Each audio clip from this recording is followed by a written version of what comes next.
गांव में माया की टक्कर का कोई बच्चा नहीं था। माया इतनी होशियार थी कि हर वर्ष गांव में ही एक विद्यालय था मानटेसरी नाम का, जिसमें माया पढ़ा करती थी। कक्षा 8 तक का विद्यालय था। माया हर वर्ष उस विद्यालय में टॉप आया करती थी। माया की चर्चा गांव भर में होती थी। लेकिन माया पढ़ने में बहुत होशियार थी। ना तो खेलने में उसका मन लगता था, ना ही कोई दोस्त बनाया करती थी। माया सिर्फ पढ़ाई करने में उसको बहुत मज़ा आता था। और बेहद होशियार लड़की माया की गांव भर में चर्चा होती। कोई माता पिता अगर अपने बच्चे को डांटते थे तो माया का ही उसको वो दिया करते थे कि देखो माया कितनी होशियार है, कितना पढ़ती है, और तुम भी पढ़ाई में ध्यान दिया करो। तो कुछ बच्चे माया से चिढ़ा भी करते थे और कुछ तो माया की तरह आदत अपनाया भी करना चाहते थे। लेकिन माया की टक्कर का कोई नहीं था गांव में। होता क्या है, माया गांव के विद्यालय में 8 तक की पढ़ाई पूरी करती है। माया के माता पिता गरीब होते हैं। उनके किसानी का काम होता है, जो खेतों में कुछ मजदूरी कर लेते हैं। थोड़ा बहुत खेती किसानी थी, उससे उनका गुजर बसर होता था। धीरे धीरे होता क्या है, माया की उम्र भी 14-15 वर्ष की हो जाती है। अब माया जब गांव से उसकी पढ़ाई पूरी हो जाती है, माया पूरी पढ़ाई करना चाहती थी। लेकिन गांव के नज़दीक ही एक विद्यालय था जो 12 तक का विद्यालय था। माया के माता पिता इतने गरीब थे कि उनका मन नहीं था पढ़ाने का। लेकिन माया की जिद के कारण उसके माता पिता ने उसको गांव के ही 6-7 किलोमीटर दूर एक विद्यालय था, कॉलेज था, उसमें उसका नाम लिखा दिया जाता है। बाकी की पढ़ाई वो धीरे धीरे उसी विद्यालय में पढ़ती है।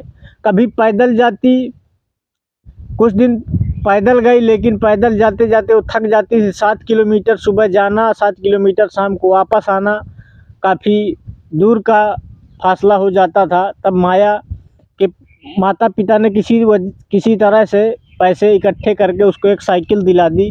माया आती जाती रही। धीरे धीरे माया ने इंटर तक की परीक्षा उत्तीर्ण कर ली और टॉप में उसका रिजल्ट आया।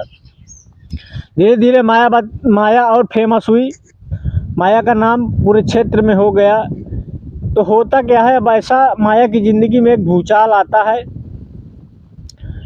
मध्य प्रदेश के इंदौर शहर से एक सेठ आता है, उन्हीं के गांव माया के। और गांव आकर सेठ उस माया के पिताजी से कहता है कि भाई साहब, मैं आपके यहाँ एक रिश्ता लेकर आया हूँ। आपकी लड़की के साथ मैं अपने लड़के का विवाह करना चाहता हूँ। वो पड़ोस के ही एक अंकल थे, उनके ज़रिए वो सेठ आया था।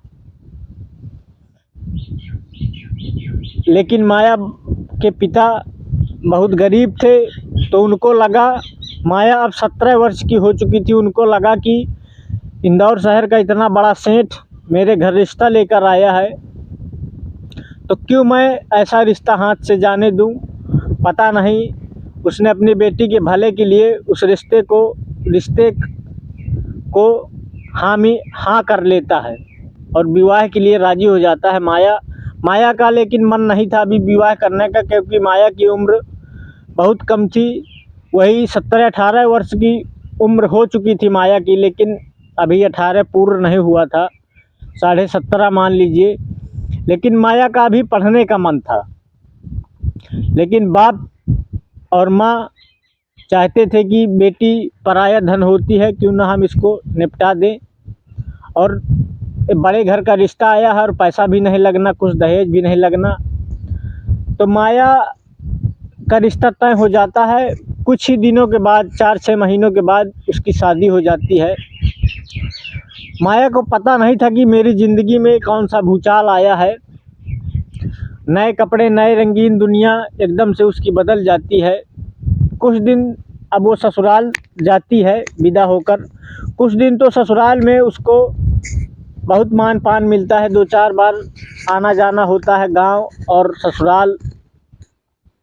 फिर होता क्या है, धीरे धीरे जब ससुराल में उसको उसके साथ बदसलूकी होने लगती है, सारा काम करना सारा दिन। और उसका पति अब रोज़ दारू पीकर आने लगता है। कुछ दिन तो वो सही ढंग से रहा माया के साथ। अब उसका पति हर रोज़ दारू पी के आता। पति के एक भाई भी था, 2 भाई, एक देवर था और एक ननद थी और सास ससुर थे। बस इतने लोगों का परिवार था और माया हो गई। तो होता क्या है, जब पति रोज़ाना दारू पीकर आता और माया के साथ ऐसे रात दिन भर उसका पता नहीं रहता, दिन भर लोफर दोस्तों के साथ टहलता और रात में जब आता तो माया का बलात्कार करता। नशे की हालत में उसके बदन से ऐसे कपड़े उतारता जैसे प्याज के छिलके उतारे जाते हों, और माया के साथ ज़बरदस्ती हर रोज़ का नज़रिया हो गया था। अब माया धीरे धीरे परेशान होने लगी। माया सारा दिन काम करती घर का, जैसे ही शाम होती उसको डर लगने लगता कि मेरा पति आने वाला है। पति कभी 10 बजे रात को आता, कभी 11 बजे रात को आता। माया तब तक सो चुकी होती है और आता तो उसको जगा लेता और उसके साथ अपनी हवस मिटाता और मारता और पीटता। धीरे धीरे दिन गुजरते गए। माया को लगता था कि अब मेरे अगर एक आध बच्चे हो जाएंगे तो शायद मेरा पति सुधर जाए। लेकिन धीरे धीरे 2-3 साल गुजर गए, उनको एक बच्चा हुआ, लेकिन पति आज भी नहीं सुधरा। पति का बहसीपन और बढ़ता चला गया, माया को पीटता रहता था। घर वाले सुनते रहते लेकिन कोई उसको बचाने नहीं आता। इसी तरह माया के साथ 7 साल तक बलात्कार होता रहा। माया को एक बच्चा हो गया, उसका बच्चा भी 3 साल का हो गया। बच्चा उसका चलने लगता है। माया परेशान हो चुकी थी। उसका देवर कभी कभी उसका सपोर्ट कर देता था, लेकिन देवर भी डरता था अपने भाई से, क्योंकि वो बहुत पियक्कड़ था। होता क्या है, उसकी ननद भी उसका सपोर्ट नहीं करती थी। सास ससुर तो कुछ उनसे मतलब ही नहीं था। माया की वो ज़िंदगी नरक हो चुकी थी, सही पूछे तो। माया के एक पढ़ी लिखी होशियार लड़की थी। होता क्या है, माया अब बहुत दुखी रहने लगी थी। एक दिन होता क्या है, माया को उसका पति रात को बहुत पीट देता है। सुबह माया का पिता उस घर आता है। मायके से उसका पिता माया के ससुराल पहुंचता है, तो जैसे ही घर पहुंचता है तो चाय नाश्ते का इंतज़ाम होता है। माया चाय लेकर आती है अपने पिताजी के लिए, और जैसे ही पिता की नज़र माया पर पड़ती है तो देखते हैं कि बेटी के कई मुंह सूजा हुआ था, उसके हाथ पैरों में घाव थे। तो चाय वाय पिया और माया से मिलने उसके पति उसके कमरे पहुंचते हैं। तो माया पापा को देखकर खिलखिलाकर रोने लगती है, बहुत रोती है, और पिता भी रोने लगता है।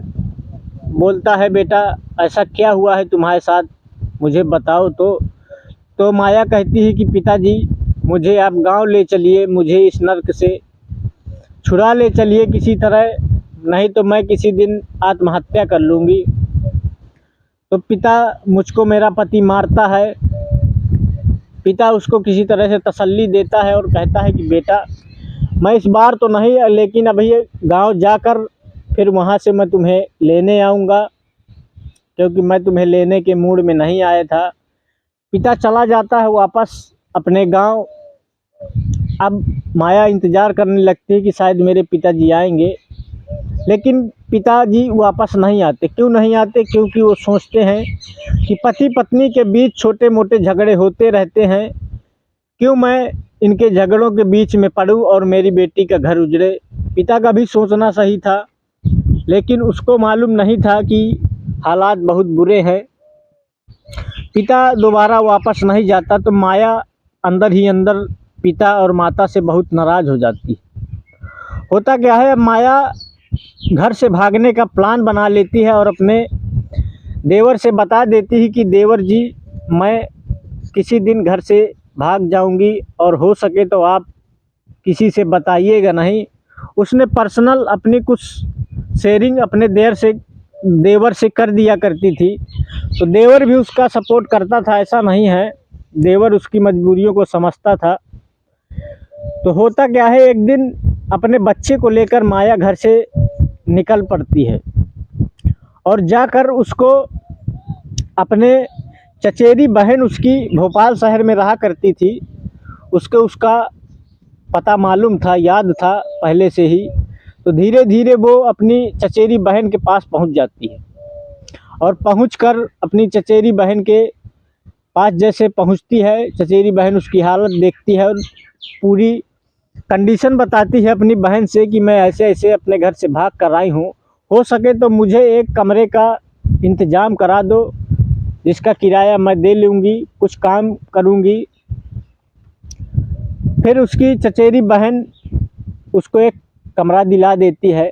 तो माया अब वहाँ सिलाई का काम भी जानती थी, तो माया ने एक सिलाई मशीन खरीदी और वहाँ सिलाई का काम करके किसी वहीं शहर में कुछ लोगों के घर पे झाड़ू पोंछा करके अपना गुजर बसर करने लगी। मतलब दाल रोटी उसकी चलने लगी किसी तरह। थोड़ा बहुत मदद उसकी बहन ने कर दिया, थोड़ा बहुत मदद उसके देवर ने आकर कर दी और कहा भाभी आप सुकून से रहिए, आपको कोई दिक्कत हो तो मुझसे बताइएगा, मैं आपसे मिलने आता जाता रहूँगा। होता क्या है, कुछ दिन माया मजबूरियां झेलती रहती है। एक बार फिर 2-3 महीने के बाद उसका देवर वहाँ मिलने आता है।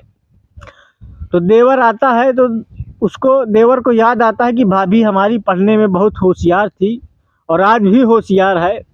तो भाभी से कहता है कि भाभी आप यूपीएससी की तैयारी करिए, मैं आपको कुछ किताबें लेकर दिए दे रहा हूँ और कुछ पैसे दिए दे रहा हूँ, अगर आपको ज़रूरत पड़े तो आप बताइएगा और आप क्यों नहीं इस बार आप पढ़ाई शुरू कर देती हैं। तो भाभी का भी मनोबल बढ़ा और उसने कहा अगर तुम मदद करो तो क्यों नहीं मैं शुरू कर सकती। उसका देवर उसके भाभी की पढ़ाई शुरू करा देता है। धीरे धीरे माया कुछ कमाया भी करती थी, उसने कमाना भी नहीं छोड़ा और पढ़ना भी नहीं छोड़ा। बहुत संघर्ष किया उसने जीवन में। अपने संघर्ष करते करते एक दिन उसका चयन हो जाता है, जो जिलाधिकारी के पद में चयन होता है। माया आज आईएएस रैंक में फर्स्ट रैंक हासिल की थी और उसका जिलाधिकारी की पोस्ट पर नाम आ जाता है और वो जिलाधिकारी बन जाती है, डीएम बन जाती है वो।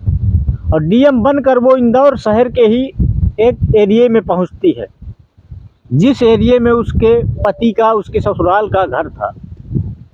जी हाँ, क्योंकि माया ने अपने मायके का पता लगाया था, इस वजह से वो उसी शहर में डीएम बनकर पहुंचती है जहां उसका ससुराल था, जहां से वो प्रताड़ना सहकर भागकर उसने इतना संघर्ष करने के बाद आज वो डीएम बन चुकी थी। होता क्या है, कुछ दिन तो उसके देवर साहब मिलने आया करते थे, उसने सबको मिठाई खिलाई, सबको खुशखबरी दी। देवर की भी शादी हो चुकी थी, वो भी अपनी बीवी के साथ अलग रहा करता था। होता क्या है, एक दिन उसका पति अब बहुत परेशान रहने लगता है। माया की तो ज़िंदगी अब सुधर चुकी थी, उसने संघर्ष किया अपने जीवन में और उसका पति बहुत ही बर्बाद हो चुका था। उसके कई केस लग गए थे। जिस लड़की के चक्कर में माया को वो पीटा करता था, जिस लड़की के प्रेम प्रसंग में उसका पति फंसा हुआ था, उसकी वजह से माया को पीटा करके उसके पति को फंसा देती है, उसके लग जाता है गुंडा एक्ट। जब उसके गुंडा एक्ट लग जाता है तो थाने कचहरी के चक्कर लगाता रहता है। उसको एक दिन सोचती है कि क्यों ना मैं डीएम साहब से मिलकर अपना इस केस के बारे में कुछ सिलसिले में बात करनी थी। तो उसने डीएम साहब के ऑफिस पहुंचता है। वो जब माया का पति डीएम साहब के ऑफिस पहुंचता है, तब उसका मिलने का जब नंबर आता है, तो जब डीएम के ऑफिस में घुसता है उसका पति, तो जैसे ही देखता है कि ये तो मेरी पत्नी माया है और ये डीएम बनी बैठी है कुर्सी में, माया भी उसे देखकर पहचान जाती है और उसको बैठने के लिए कहती है बैठो। बैठता है और पूछती है कि बताओ क्या बात है, किस समस्या के लिए तुम यहाँ आए हो। माया एक भी दया नहीं दिखाती अपने पति के प्रति, क्योंकि उसने उसके साथ बहुत अत्याचार किया था। उसको पति नाम का सुख नहीं मिला था। उसको यही लगता था कि अगर पति ऐसा होता है तो शायद किसी को ऐसा पति ना मिले। तो वो कुछ माया से कहता है कि मैं डीएम साहिबा बर्बाद हो चुका हूँ।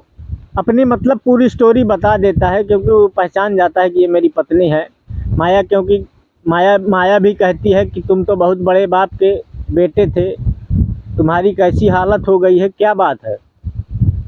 तब माया से उसका पति कहता है कि मुझे डीएम साहिबा, मैं जिस लड़की के चक्कर में अपनी पत्नी को पीटा करता था, उस लड़की ने मेरे 76 जैसा जघन्य अपराध का केस लगवा दिया है, और मेरे माँ और पिता दोनों ख़त्म हो चुके हैं, और एक बहन थी जिसका विवाह हो गया है, और मैं घर में अकेला बचा। ज़मीन जायदाद सब बिक गई, क्योंकि मैं शराब के नशे में, गलत दोस्तों की संगत के कारण शराब के नशे में धुत रहा करता था। मेरी ज़मीन जायदाद सब बिक गई, इस वजह से मैं बर्बाद हो गया हूँ, और हो सके तो आप मेरी मदद करिए। लेकिन माया को एक भी दुख नहीं होता। माया मन ही मन समझती है कि ऐसे लोगों के साथ ऐसा ही होना चाहिए, क्योंकि जब मैं तुमको समझाया करती थी तब तुम मुझको मारा करते थे। माया को तुरंत वो दिन याद आ जाते हैं।